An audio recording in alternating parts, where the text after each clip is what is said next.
गुरुर्ब्रह्मा गुरुर्विष्णु गुरुर्देवो महेश्वरा गुरुर्साक्षात् परं ब्रह्म तस्मै श्री गुरुवे नमः।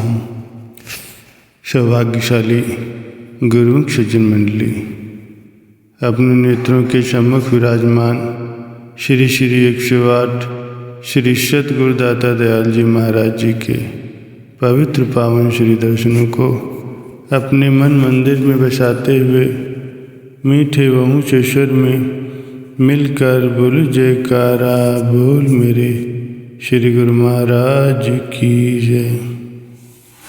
सौभाग्यशाली गुरुमुखों, जिस प्रकार से अनेक वर्षों के कठिन परिश्रम के पश्चात दुनिया की डिग्री हासिल होती है, उसी प्रकार अनेक ही जन्मों के पुण्य कर्मों के फलस्वरूप सद्गुरु की चरण शरण प्राप्त होती है।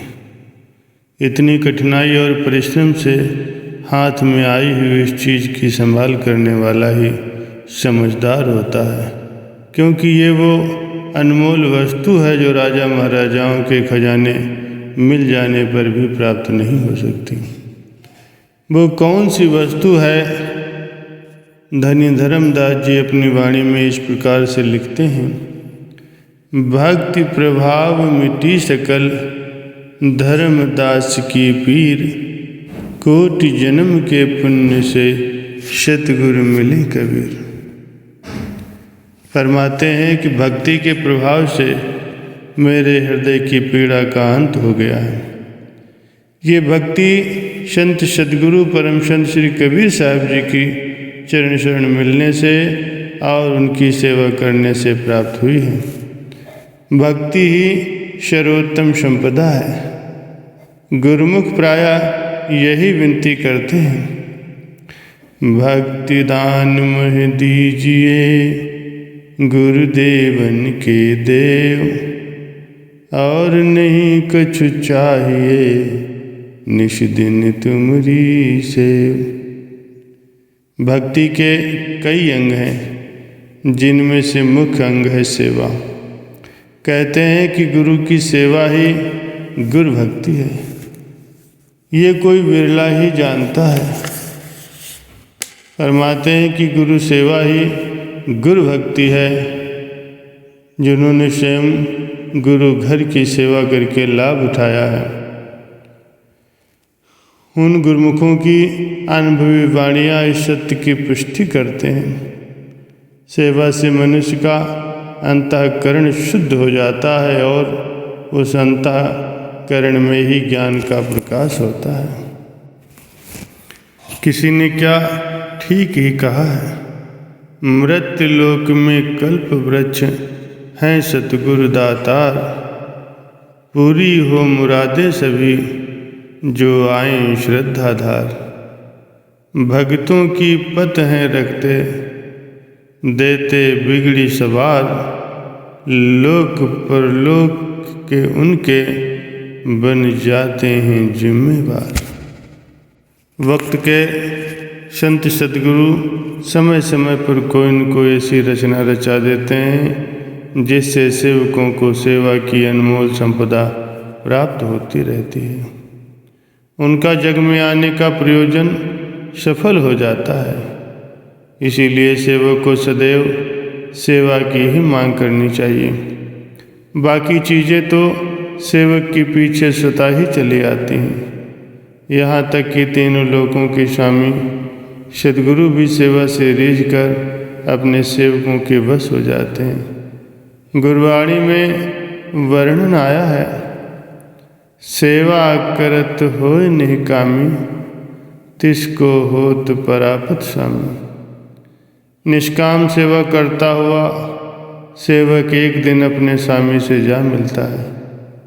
जिसे मालिक मिल जाए फिर उसे किस बात की कमी। जैसे जड़ को पानी देने से पत्ते अपने आप हरे हो जाते हैं, वैसे ही सेवा करने से सफल सहज में ही प्राप्त हो जाते हैं। गुरबाणी में वर्णन आया है, चार पदार्थ जे कोई मांगे, साधु जना की सेवा लागे।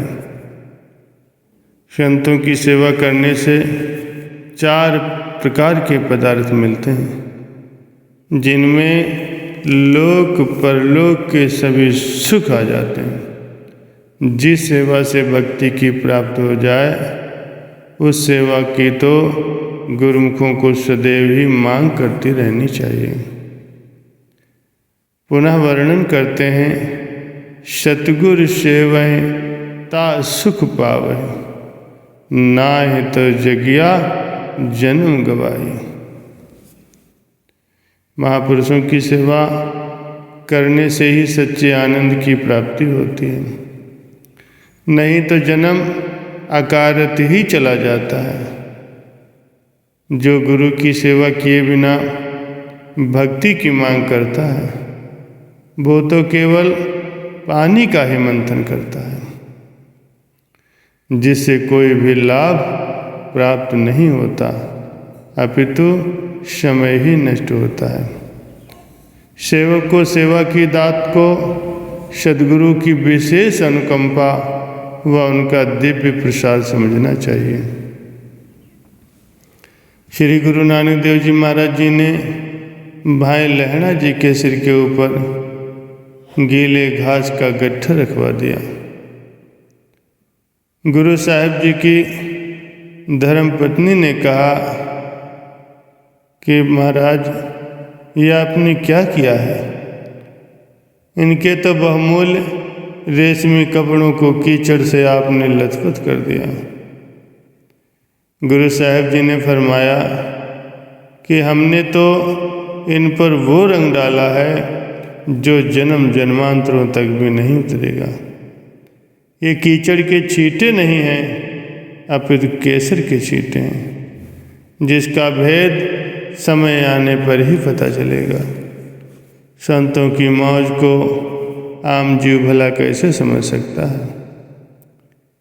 श्री गुरु अमरदास जी नियम से रात की आखिरी पहर में, जबकि अंधेरा ही रहता है, श्री गुरु अंगद देव जी महाराज जी के स्नान के लिए नदी से गागर में जल भर करके लाया करते थे। एक दिन पांव फिसल जाने के कारण वे गागर सहित गड्ढे में जा गिरे।